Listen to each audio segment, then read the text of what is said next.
the show, so get rocking up. So let me break it all down for you. I ain't never giving up, I ain't never You know giving I'm taking that crown from you. I ain't worried about you. What's going on, you guys? It's the FPL Penguin back again with another video for you all. Hope you're all doing well.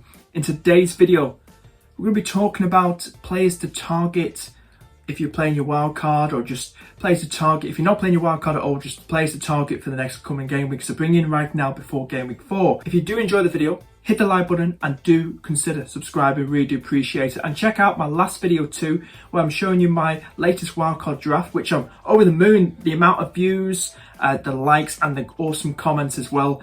Do check out that video too. So let's get straight into the video, guys. So the first player I want to talk about is Lukaku. Now, he's got 1 goal so far this season in 2 appearances for Chelsea.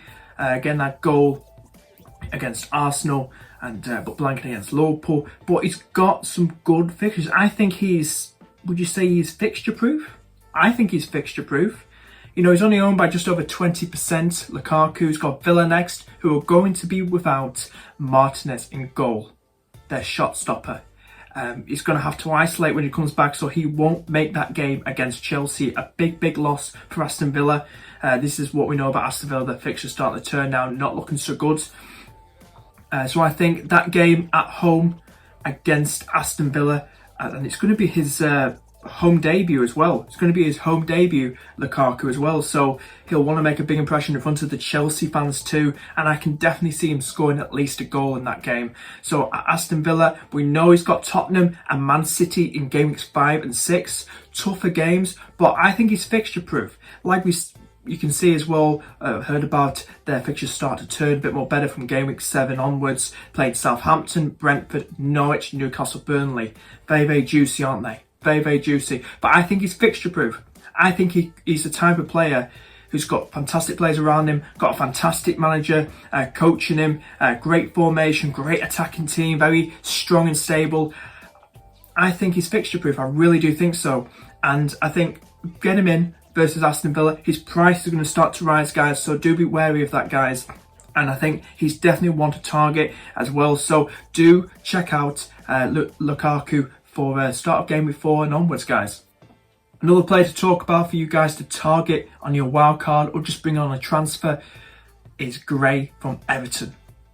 New signing for Everton this season, 2 goals to his name so far this season. On the eye test, he looks absolutely fantastic. If you watch my last video, my wildcard video, I did talk about him quite a bit. He's very good. He's only owned by just over 6% of managers so far as I'm talking to you guys now. He's got Burnley next, got Villa, then Norwich. He's got a tough one against Man United. He's got West Ham, Watford, Wolves.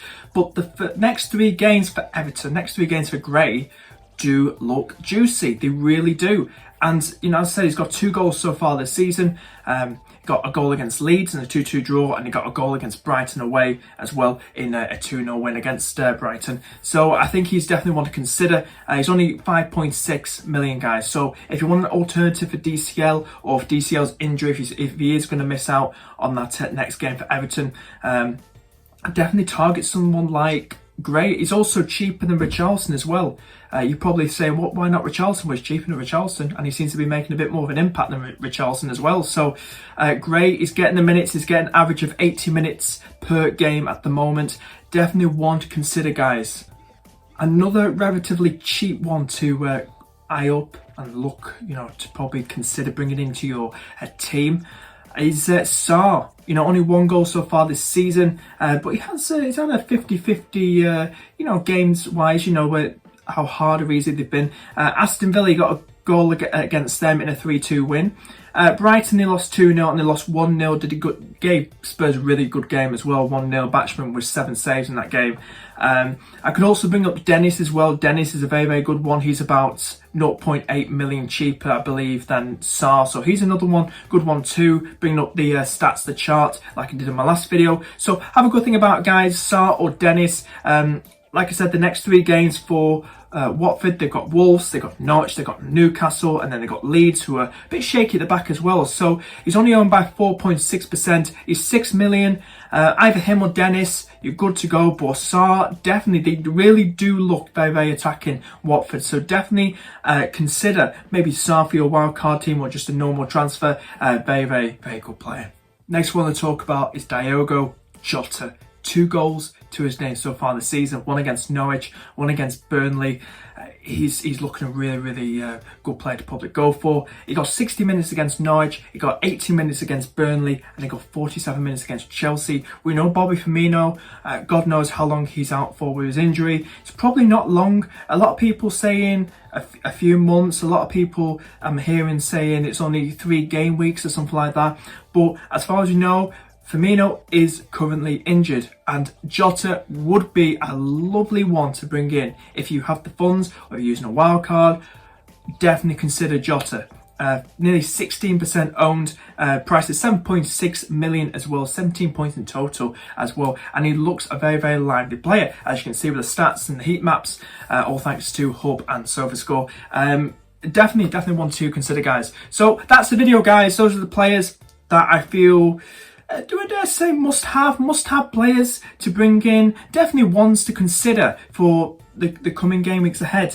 But guys, thank you so much for tuning in. Hope you have enjoyed the video. Do leave it a big like, and please do consider subscribing and hit that bell too, and share.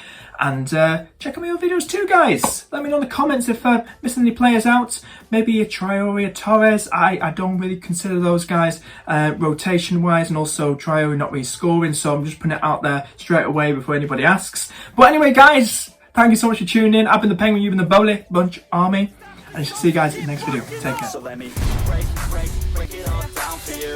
I ain't never giving up, I ain't never You know giving I'm taking that crown from you. I ain't worried about you.